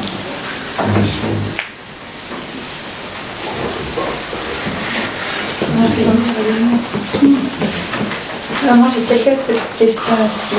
Tout d'abord en page 14, on est dans les recettes de l'assurance. On voit un poids pour l'indemnité pour des petits dommages subis. Est-ce qu'on sait à l'avance en fait les indemnités qu'on perçoit comme ça des dommages ou c'est un montant secrétaire qui est comme ça? Là, c'est le droit constaté 2023, où on se rend compte finalement au compte on a 38 000 €, et donc on a mis une prévision un peu plus proche de la réalité de 30 000. Voilà, en 2024, il y avait plus 13 000, mais dans la réalité on se rend compte qu'au compte il y a un montant plus élevé. Donc, voilà. Ok, ça c'est la page 33, là j'ai plusieurs questions. On voit qu'au niveau de l'entretien des routes et du trottoir, on diminue à peu près le budget, si je prends les deux premiers articles, de 50 000 €. Pour l'entretien des voiries, ça m'étonne un peu. Et c'est le personnel communal qui va pallier à ces émissions. L'objectif, c'est un peu moins appel à la prestation de tir pour ce qu'on a la possibilité de faire nous-mêmes. Et on a quand même du personnel en voirie, on a quand même un personnel quand même qui est là, qui est présent. Donc on espère faire au moins appel à la prestation de tir. Juste en dessous, pour les abribus, on se demande avec 2 000 € ce qu'on peut faire pour les abribus. On peut en faire plusieurs parce que c'est subsidié à 80% par les tech. Okay. On a prévu de mémoire coûte aux alentours de 2 000 €. Donc on peut quand même en faire quelques-uns avec 2 000 € parce que c'est subsidié à 80%. Okay. Et alors, on voit aussi une augmentation de 50 000 € pour la neige et le glace, c'est aussi la prestation de tir, c'est la paroisse qui augmente ou c'est. L'avance plus de neige en 2025. Une augmentation de prix. C'est la prestation de tir aussi qui augmente. Mais là-bas. C'est le seuil. Comme c'est parti là, on ramène les pauvres. Tant mieux. Ce n'est qu'un budget, donc Oui. si on récupère la moitié, tant Non, mieux. voilà, on se pose des questions. En page 37, au niveau du GAL, on voit qu'il y a une augmentation de 5 000 €. Je suppose que c'est la cotisation qui augmente, c'est à poser. Ou c'est le projet ou autre. Il y a la SPI aussi. Oui, Qui est dedans aussi. on n'a pas de. L'année de la SPI, c'était cotisation est de 9 000 € pour la SPI. Je ne sais pas l'année passée, c'était combien. Je pense que ça a augmenté.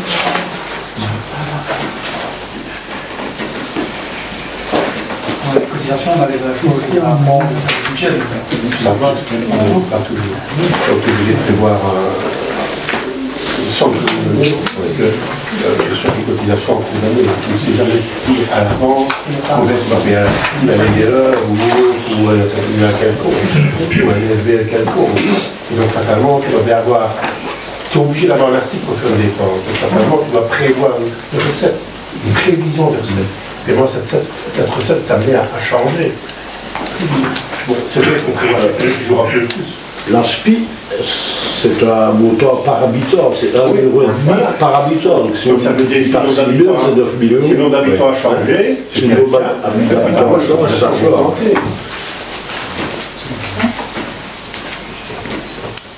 Alors en page 75, je rejoins Françoise tout à l'heure pour les prestations de tiers au niveau des cimetières. On augmente de 5 000 €.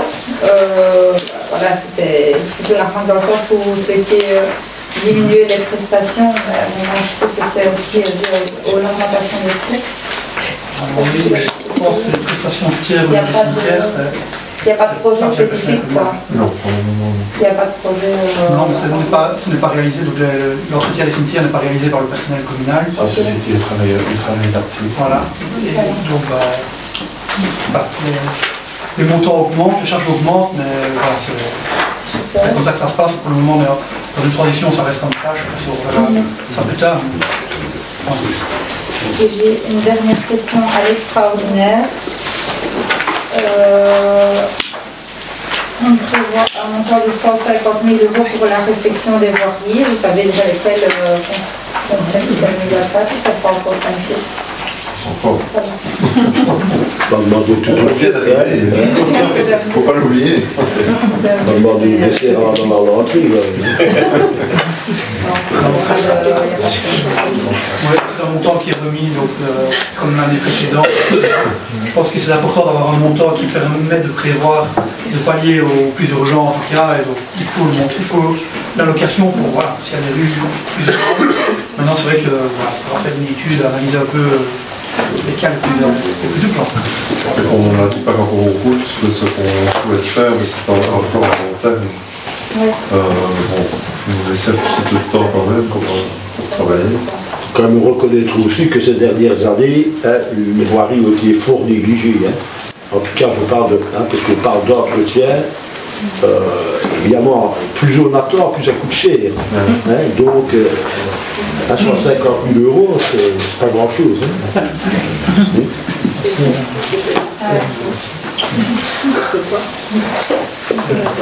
Ouais.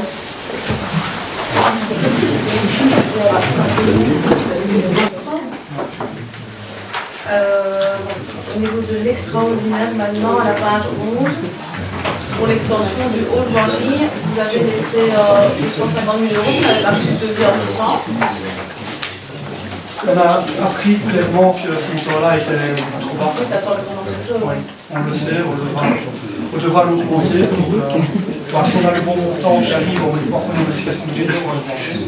Mais le devis est arrivé. En tout cas, on parle de faire au moins x3, c'est pas un truc si montant. On est reparti avec notre montant. Oui, on n'avait pas reçu de devis. Non plus, c'est des estimations. Mais voilà, on va l'augmenter en tout cas. On sait qu'on est au moins x3. Moi j'ai une question, toujours à l'extraordinaire, concernant l'éclairage du terrain de Momal. Donc on a vu qu'il y avait une augmentation de plus de 40% de ce qui avait été prévu en 2024. Donc on se demandait pourquoi. La première chose, c'est que le montant qui a été inscrit, c'est un montant hors TVA, donc il faut pas payer la TVA. Okay. Donc ça, c'est une première chose. Il a été arrondi un petit peu supérieurement pour avoir une petite réserve. Mais le premier avait été fait sur base d'un devis, ou on a refait le club de foot, quand il a rencontré la commune, a déjà fourni les devis, etc. Donc il y avait vraiment moyen d'estimer ça sur base de chiffres concrets. Donc on sait qu'on est vraiment proche des 50 000 euros. À 40 000 quelque chose, le devis qui a été remis, donc TVA comprise, etc. par le club. Donc oui, ça correspond. 3 entreprises ont été consultées, hein, dont l'entreprise Créder, l'entreprise Relance et l'entreprise Ribourou, donc 3 remises de prix, hein, qui ont été remises ici au service de travaux. Puis, bon, ça a été inscrit dans la modification budgétaire. Et on attend évidemment, et ce sera une grosse économie, parce qu'on travaille toujours là avec des lampes de 2 watts très énergivores. Je signale encore même que sur les 8 phares, il y en a encore strictement 4 pivots. Donc ça devient vraiment catastrophique. Ça oblige le club évidemment à faire tous ces matchs à mi-cours à l'extérieur, ce qui fait perdre beaucoup d'argent au club. Donc c'est très intéressant évidemment de remplacer ça par du LED, parce que ça fera faire des économies à tout le monde. Et en plus, il y a quelques années, il y avait une possibilité d'installer un nouvel éclairage donc LED, avec possibilité que des hélicoptères médicalisés atterrissent sur le terrain. Donc le club n'a rien à dire, puisque des installations sont communales. Nous avions évidemment dit normalement oui. Et sur les 82 communes de la province de Liège, je rappelle quand même qu'une seule n'a pas remis de dossier. Nous la donnons en 1000, c'est Ruicourt. Donc si on avait demandé ça en temps et heure, ce point-là ne figurerait sans doute pas au budget. Et alors j'ajouterai encore que quand on fait les modifications des infrastructures sportives, on doit réfléchir ça suffisamment longtemps à l'avance et monter des dossiers, les introduire pour les faire passer évidemment dans les services de la communauté française de Belgique, Infrasport, ce qui n'a jamais été fait. Donc voilà, donc il y a beaucoup de travail encore à faire à ce niveau-là. Beaucoup. On peut quand même prendre bonne note de vos commentaires et éventuellement demander à Nicolas qui était là aussi, puisque Progrès était là, éventuellement pourquoi ça n'a pas été fait lors de l'ancienne mandature, puisque vous étiez déjà. Oui, n'est-ce pas? Bien sûr. Il y avait un autre projet qui était qu'on a abandonné de l'autre côté. Donc, en plus, il ne nous a jamais demandé notre avis. J'ajoute encore que nous avons toujours assumé, que le club a toujours assumé tous les frais de fonctionnement, y compris l'électricité. Ça coûte plus de 5 000 € par an. On va rester là sur ce point-là, si vous voulez bien. Sans souci. Je précise aussi quand même que le club maintenant se retrouve dans une belle position. Pourrait monter, donc à l'élite provinciale, elle pourra monter d'une catégorie. Je pense qu'il y a lieu de soutenir un club sportif de notre commune qui représente quand même assez bien notre commune dans toute la province de Liège. Combien de joueurs au mur ou pas? Peut-être pas dans l'équipe. On aura l'occasion par la suite, comme on a dit, attendez, c'est pas l'équipe de jeunes. Non, mais l'équipe on aura l'occasion de refaire un cadastre des sports qui nous a été promis pendant longtemps, mais que nous allons faire. Et on aura l'occasion de parler de tout ça à ce moment-là. Et pour le moment, si vous voulez bien, nous allons laisser ce débat clos. S'il vous plaît. On va en parler, faire un cadastre aussi des parcelles à qui appartiennent les différentes parcelles. Tout ça, on l'a. Merci Jean-Marie. Vous l'avez, Jean-Marie. Tout le monde là. vous l'avez, nous aussi, on Je peux parler d'un autre point. Donc, c'est le bus scolaire. C'est quand même un de vos gros projets pour cette mandature, c'est le bus à 200 000 €. Donc j'ai plusieurs questions. Est-ce que vous voulez qu'on fasse question par question pour que ce soit plus facile, ou bien je fais toutes les questions et on voit après ce qui est le plus simple? On peut faire question par question. La première question, c'est de savoir quel était le constat de départ. En fait, donc on a, sauf erreur, déjà un bus. Je suppose qu'il était peut-être trop vieux, ou avec en termes d'années de kilométrage, qui a poussé à racheter un nouveau bus. Donc la réponse est on ne peut plus aller très loin avec ce bus-là parce qu'il est tombé plusieurs fois en panne et ça devient de plus en plus délicat. Donc il est grand temps de prendre un nouveau, et si on veut récupérer quelque chose aussi sur ce bus-là. Si on attend encore un an ou deux, on n'entend plus rien. Donc lui, il va être vendu, celui. Et ça, on a déjà estimé pour mettre dans le budget la vente, le montant fort. En fait, ça, c'est probablement remis à l'entreprise chez qui on achète. C'est simplement les 200 000 € serait la facture, le nouveau, l'ancien. C'est quoi, c'est un leasing ou un truc comme ça? Non, c'est. Oui, mais ici, je veux dire, on ne reçoit pas l'argent du fournisseur. C'est simplement, on rend la carte, quand nous, le ménage, on achète une voiture et qu'on rend l'ancienne, c'est directement des montant avec une facture. Oui, ici, il n'y a pas de recette de la commune. La commune ne va pas toucher le montant du bien, mais ça va diminuer. Et vous parlez de panne récurrente, c'est pas de l'ordre de la sécurité, c'est quand même encore fonctionné ce bus. Oui, maintenant il a 13-14 ans, et dans l'analyse qu'on a eue, simplement on se rend bien compte que le moment où on va passer l'attribution du marché, donc si imaginons on va assez vite, le marché est attribué dans l'année 2025 comme prévu, début 2025, il faut compter au moins un an avant de recevoir le nouveau car. Et donc, dans cette éventualité-là, il faut avoir une analyse à plus long terme et se dire, vu qu'il faut un an avant de l'avoir, il ne faut pas trop tarder pour ne pas avoir de problème et ne pas se retrouver pendant peut-être un an sans car et devoir faire encore des prestations extérieures. Donc, voilà, c'est l'objectif, c'est pour ça qu'on l'a mis assez vite pour le budget. C'est vraiment de prévoir, penser qu'il y a 14 ans, on ne va plus venir longtemps, on va avoir des frais de plus en plus sur le car. Il faut un an au moment où on va passer commande, il faudra un an avant d'avoir le nouveau. Donc voilà, c'est de la prévision, c'est de l'anticipation. Il n'y a pas d'air conditionné aussi dans le cas, ce qui est quand même assez inconfortable pour les enfants quand ils partent en excursion en été, qu'il fait très chaud. Et quelles sont les missions? Parce que sauf erreur, le fait de faire le ramassage scolaire, c'est de la compétence exclusive des TEC. Donc ici, on ne fait pas de ramassage scolaire.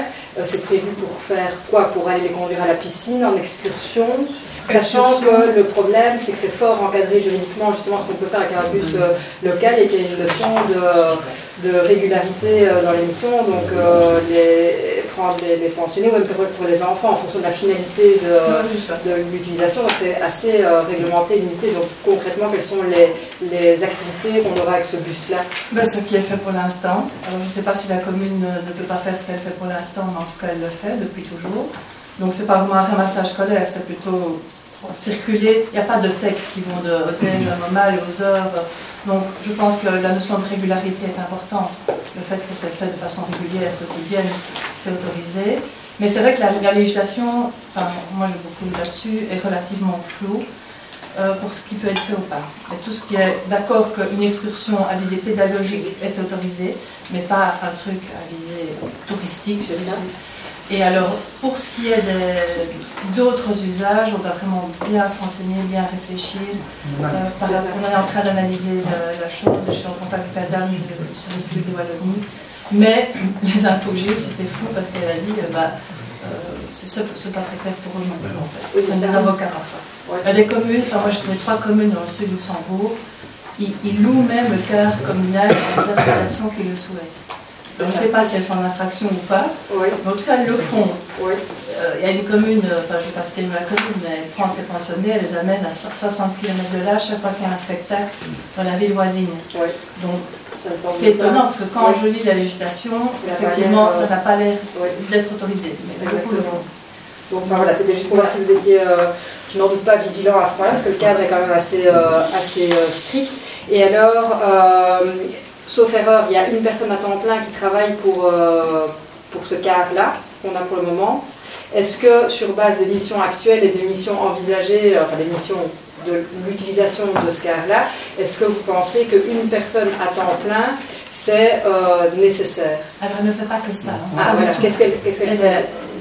La personne fait aussi des tâches à l'école spécifiques, ramasser les poubelles, des petits travaux qui ne nécessitent pas l'intervention d'ouvriers plus spécialisés. Donc son horaire est géré de telle façon qu'entre le ramassage scolaire, pour ça comme ça, mais c'est pas vraiment le ramassage scolaire, elle fasse aussi d'autres choses. Celui qui est désigné pour toutes les interventions dans les écoles. Oui. Les petites interventions à les écoles, qui peut réaliser, c'est lui qui est désigné. C'est lui qui va constater les travaux, qui va faire, si ce n'est pas dans ses compétences, ben, il fera le relevé de ce qu'il faut faire et il revient vers le service travaux ici. Donc voilà, c'est la personne qui gère les petits travaux dans les écoles, en dehors de conduire. Et ça récupère combien de sources dans ces tâches? Je ne connais pas sa répartition, mais voilà. Ça dépend des périodes aussi. J'espère que le bus ne va pas tomber en panne, sinon... C'est un ouvrier, il peut très bien intégrer à faire d'autres choses, il a des compétences telles qu'il peut, imaginons pendant un an, je suis sûre qu'il peut réintégrer une équipe et faire autre chose. Hein. C'est pas une personne qui n'a fait ça, mais il a un permis par contre, c'est quoi le permis pour les cas? Permis D. Dans le budget, il est marqué vraiment bus scolaire, donc pas bus local. J'entends que l'idée, si c'est possible dans le cadre juridique, c'est d'ouvrir ça à d'autres... marquer bus communal. Voilà, c'est ça, que autre chose que l'école.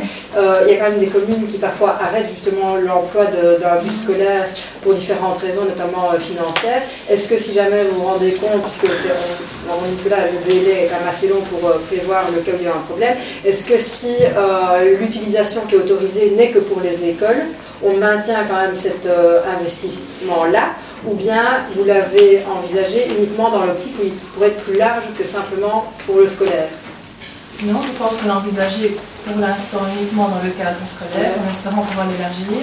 Je pense que c'est un service rendu aussi aux parents, aux enfants, à l'école. Ça renforce peut-être l'attractivité de notre école communale. Voilà, c'est important pour pérenniser, je pense, et l'emploi à l'école et le fait que les parents puissent se disposer. Donc c'est un choix politique, ça c'est sûr. C'est ça. Je pense que ce ne sera pas toujours, tout ce qu'on fait n'est pas toujours peut-être pragmatique, mais c'est aussi parfois bien sûr, bien sûr. Et je m'excuse de revenir là-dessus, hein, mais oui. Tu as bien compris. L'emploi du bus pour le moment pour les écoles, donc il y a la piscine auquel ils vont. Il y a les journées pédagogiques. Pourquoi ils font comment la journée pédagogique? Pourquoi? Pour emmener les professeurs? Des musées, des visites. Ah, vous voulez dire pour des excursions? Oui, c'est ça. Oui, c'est ça, ok. Qu'ils font, donc pour le moment, c'est juste ça qu'ils font. Et les transferts d'implantation pour des cours, au niveau des garderies aussi. Les cours aussi, par exemple, les cours de maintenant je crois, c'est cours de langue. Oui. Donc le professeur de langue, souvent les heures sont groupées, donc on prend les élèves de moment pour les amener à mi-cours, suivant les orientations philosophiques, ou aussi pour les cours de religion, par exemple, de morale. On coupe les élèves aussi des deux orientations. Et alors, une dernière question, et puis je parle plus.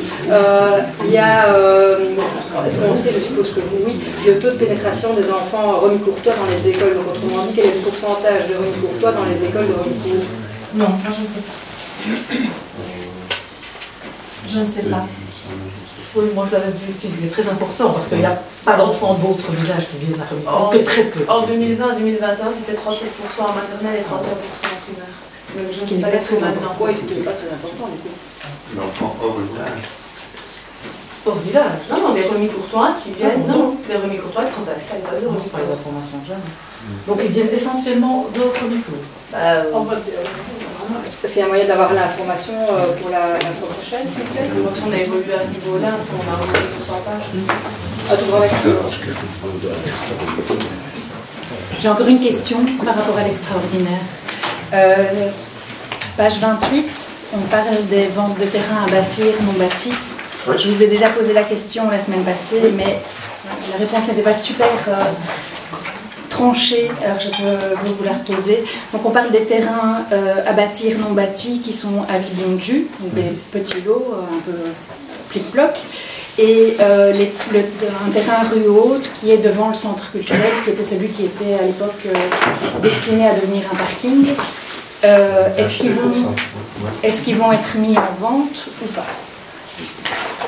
Et s'ils ne sont pas mis en vente, comment est-ce que vous comptez combler la modification budgétaire et la perte des recettes? Le but, c'est d'essayer de les vendre.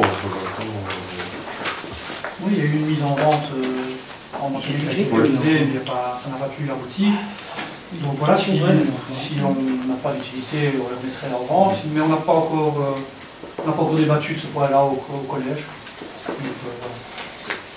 Les montants sont remis, donc le même montant de l'année précédente, 102 et 110 000, dans l'éventualité où ils seraient vendus en 2025. Sinon, ils seront enlevés du budget en modification budgétaire, et voilà, c'est comme toujours de faire des modifications apportées à l'extrême. Alors il y aura, comment pallier, s'il y a 12 000 en moins d'un côté, il y aura peut-être aussi un chantier qui sera peut-être pas réalisé, c'est toujours comme ça, mais qui sera reporté l'année suivante. Il y a des choses, voilà, ça évolue en fonction de la réalité. C'est juste le montant d'un bus. Oui, on peut s'imaginer que la recette ne soit pas comme ça qu'on doit voir les choses, que les recettes ne sont pas affectées à une dépense en particulier, mais on peut s'imaginer en effet que ça, voilà, c'est une recette qui permet d'avoir un niveau de risque.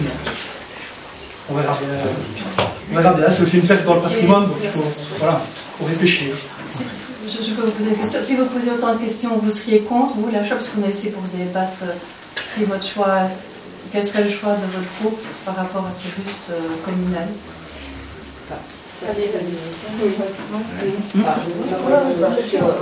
Moi personnellement, je pense qu'il nous faudrait les données plus précises, parce que ce qui, je pense, entre en ligne de compte, c'est savoir quelles sont les missions précises que le bus fait. Est-ce qu'il fait beaucoup de missions? Est-ce que ça sert à beaucoup de gens ou pas? Quel est le taux de fréquentation, etc.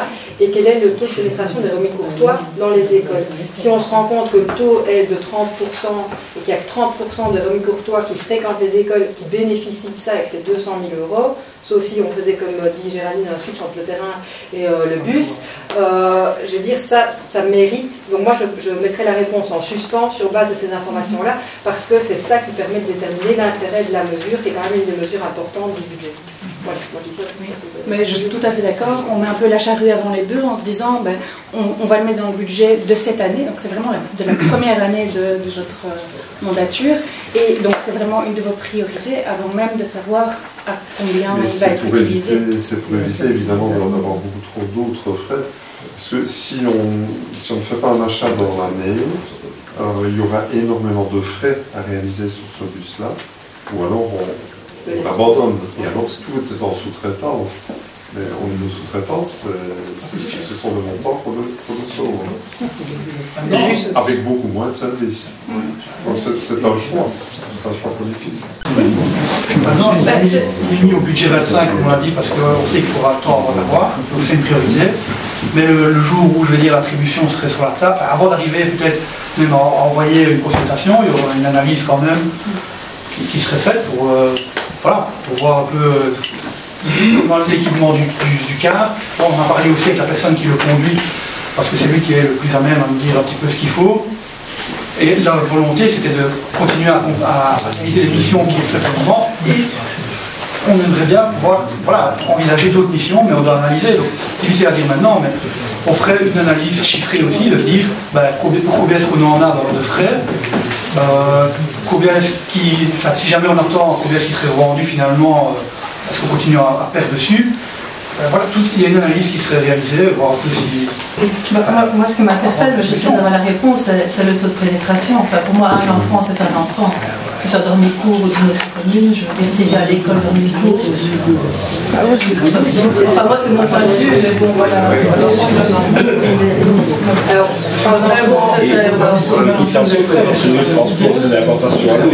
non, mais alors, juste pour répondre, parce que je ne voudrais pas qu'on croie, surtout que j'ai des enfants en bas âge qui sont à l'école, je ne voudrais pas qu'on croie que je suis une femme sans cœur qui fait pas de tri entre les enfants. Mais donc, pas du tout. Un enfant est un enfant, on est bien d'accord. Et ici, on parle de finance, et on sait bien que le financier et l'affectif, c'est deux domaines différents. Les mesures qu'on prend d'un point de vue financier ne répondent pas nécessairement à l'aspect affectif des choses. Ça, c'est la première remarque. Et la deuxième remarque, j'entends bien ce que Nicolas vient de dire, qui en fait est très intéressant, parce que si je comprends bien, c'est une mesure qui a été prise en prévision éventuellement d'un problème, mais qui pourrait éventuellement être modifiée si jamais on se rendait compte que sur base de calculs plus précis, avec des chiffres précis sur les coûts, ce qu'il y a comme activité, etc., pourrait éventuellement être revu. Ce qui serait intéressant, c'est de voir si je me renseigne un peu sur les prestations tiers, ce que ça représente, plus les frais du cadre, voir un petit peu en combien de temps l'acquisition d'un nouveau serait amortie, entre guillemets, ou voilà, ce serait intéressant de le voir. Mais bon, voilà, comme on disait, ce serait une volonté politique. Je me trompe, enfin, je suis pas sûre à 100%, mais je crois que c'est 10 000 € de prestations tiers. Ce que je dis, c'est que ce sont des mesures qui nécessitent des informations techniques dont on ne dispose pas, et que j'entends bien que vous ne les ayez pas encore à l'heure actuelle et que ce soit une mesure en prévision, mais qui nous permettent, nous, de nous prononcer, sachant que dans certaines communes, ils vont vers la suppression justement de ce bus-là, qu'on peut se poser la question, sachant que par ailleurs, c'est hyper encadré juridiquement et qu'on ne peut pas l'utiliser pour aller promener tous les pensionnés en excursion éventuellement pour compenser de l'école. Et donc, les 10 000 €, tu ne pourras pas les retirer complètement. Il y aura de toute façon encore des prestations de tiers, puisqu'on ne pourra pas. Quand les enfants vont voir, il y a une distance. C'est plutôt la finalité. Si c'est quelque chose de régulier, tu peux le faire. Si c'est quelque chose d'extraordinaire, sauf les excursions à visée pédagogique et des choses comme ça. C'est très compliqué comme législation. Il y a l'histoire de 50 km, je pense, à partir de 50 km. Après la frontière. Oui. On en rediscutera. J'aurais dû parler de 50 km. On reviendra vers vous avec des détails. Merci. C'est tout. Oui. Moi, j'ai juste encore une petite chose par rapport au budget quand même. Dans notre rapport, il y a une série de petites erreurs qui seront corrigées pour la prochaine fois. Mais il y a aussi la qualité de l'eau, qu'on a à chaque fois l'occasion de découvrir. Et on est passé de acceptable à bonne. Donc c'est suivant les 18 prélèvements qui ont été faits les 12 derniers mois. Donc si on compare un petit peu, parce que c'est quand même intéressant pour la population aussi de le savoir, maintenant ça passe acceptable à bonne, mais si on regarde par exemple les nitrates, ça augmente quand même un petit peu, et les pesticides, ça augmente encore un petit peu plus aussi. Mais sinon, les autres valeurs sont quand même un peu... Voilà, c'est tout simplement pour information. Je pense que...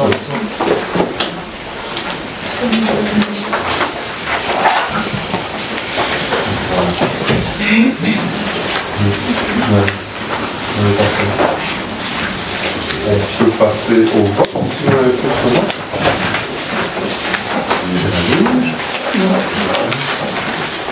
Non. Non. Non. Non. Non. Oui. Oui. Oui. Oui. Oui. Oui. Oui. Oui. Oui. Merci.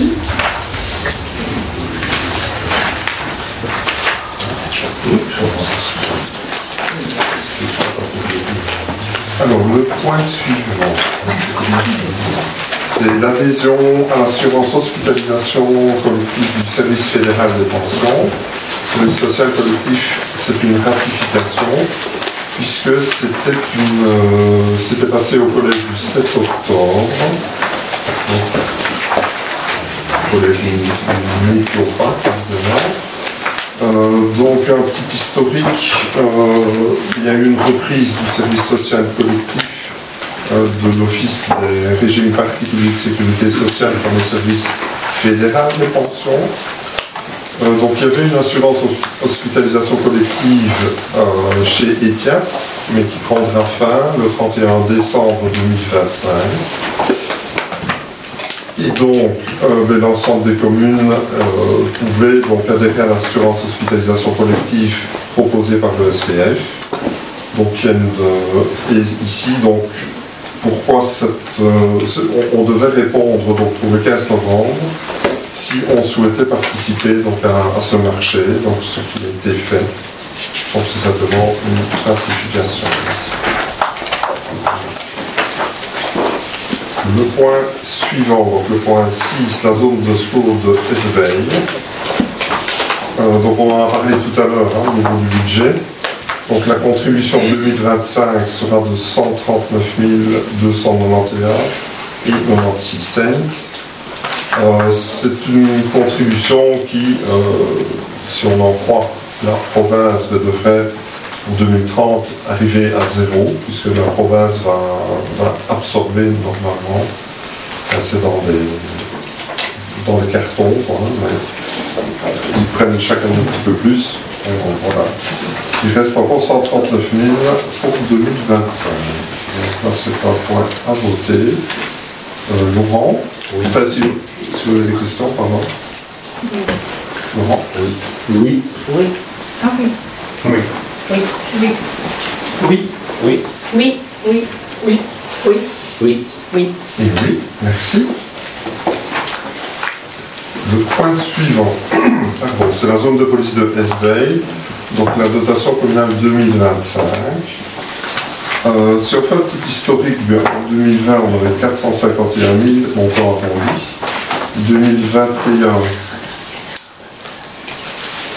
2022, 516 000. 2023, 579 000. Et 2024, 600 000. Et puis ici, on arrive à 612 000. En réalité, qu'est-ce qu'on a repris? On a repris 2% de plus. Le budget sera augmenté, ça c'est certain. Le problème, c'est que la zone de police n'a pas encore réalisé le budget. Ils ont voté 3 douzièmes provisoires.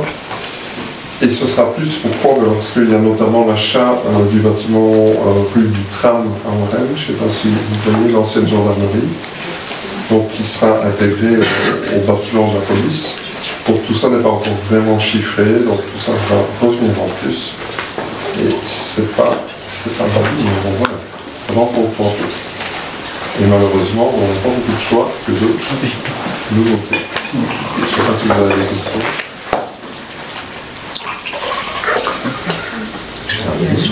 Oui. Oui. Oui. Oui.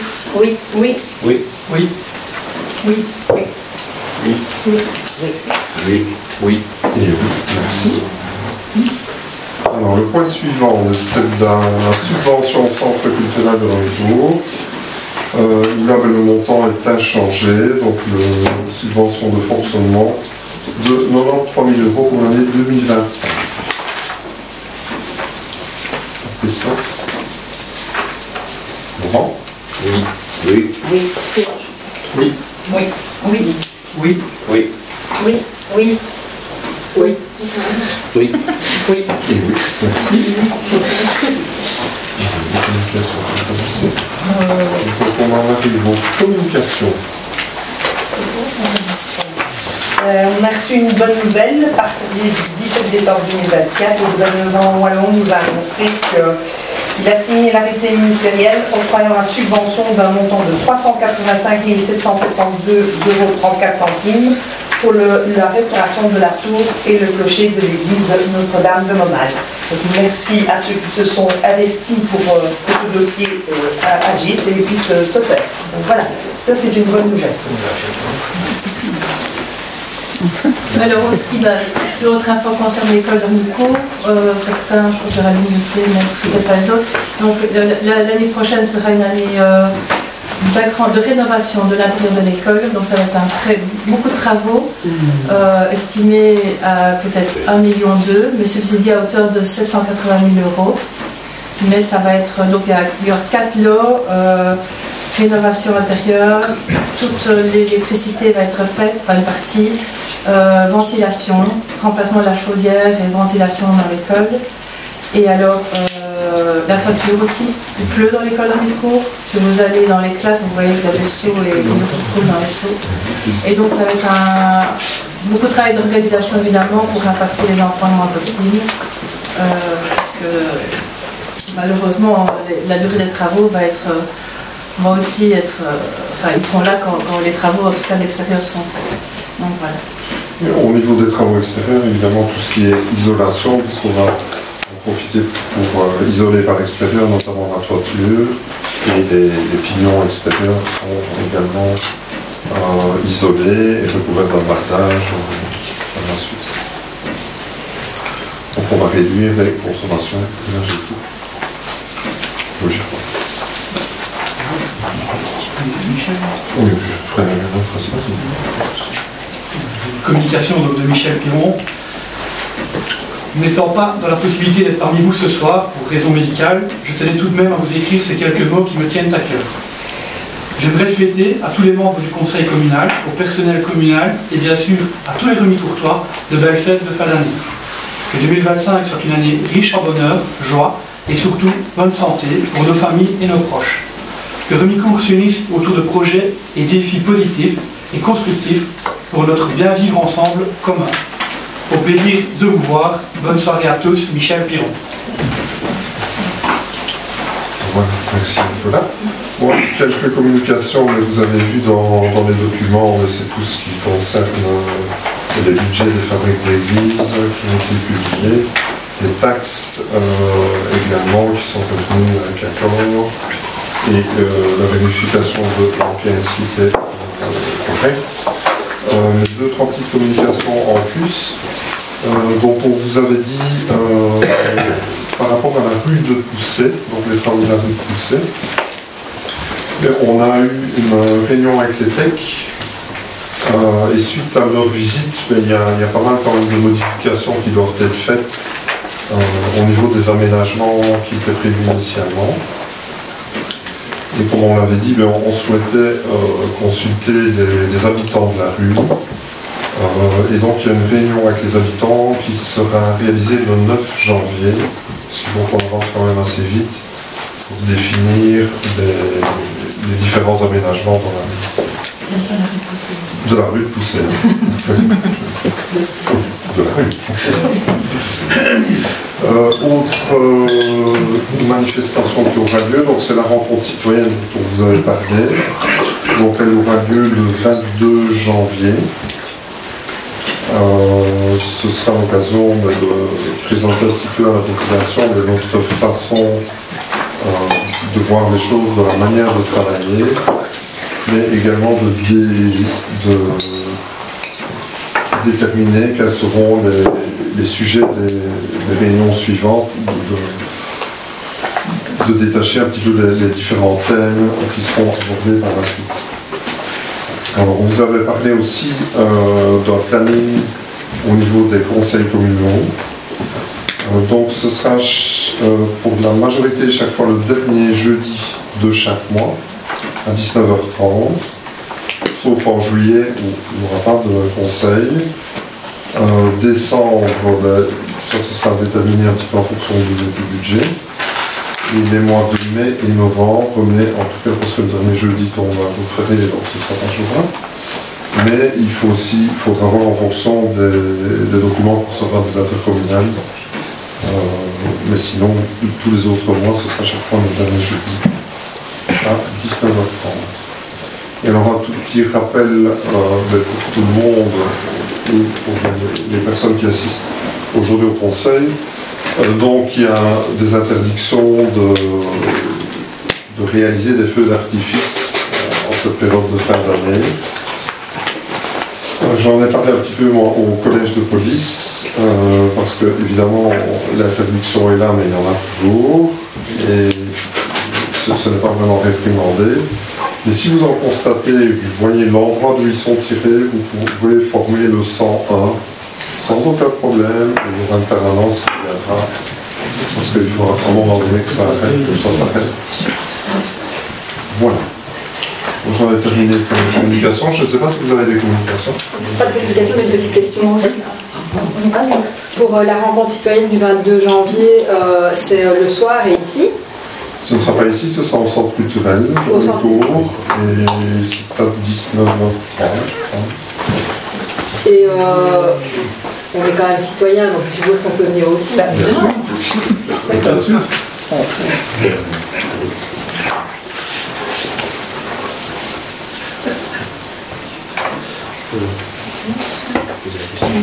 Non.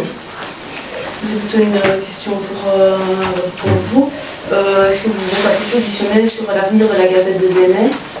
Oui, de toute façon, on va lancer la procédure pour la CCA début janvier, la CCA-thème également. Donc la Gazette va être poursuivie. Donc je suis en train de faire des recherches pour voir pour la publication, parce qu'apparemment Stéphane qui se chargeait. La personne qui se chargeait de la publication ne répond pas, donc on essaie de trouver d'autres solutions. Mais c'est un bon point, des contacts.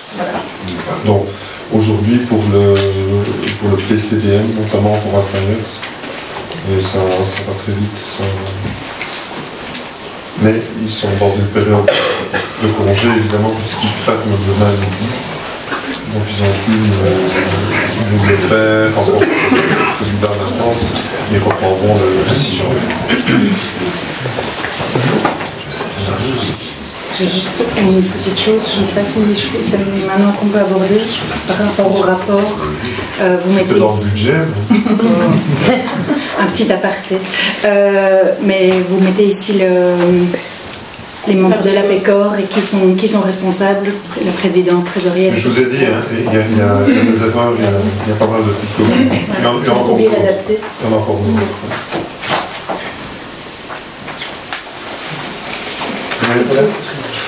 Donc on va clore la séance, mais j'invite quand même le public à revenir par la suite, puisqu'on aura le traditionnel boudin et un petit verre après. Donc on va passer à huis clos, juste après.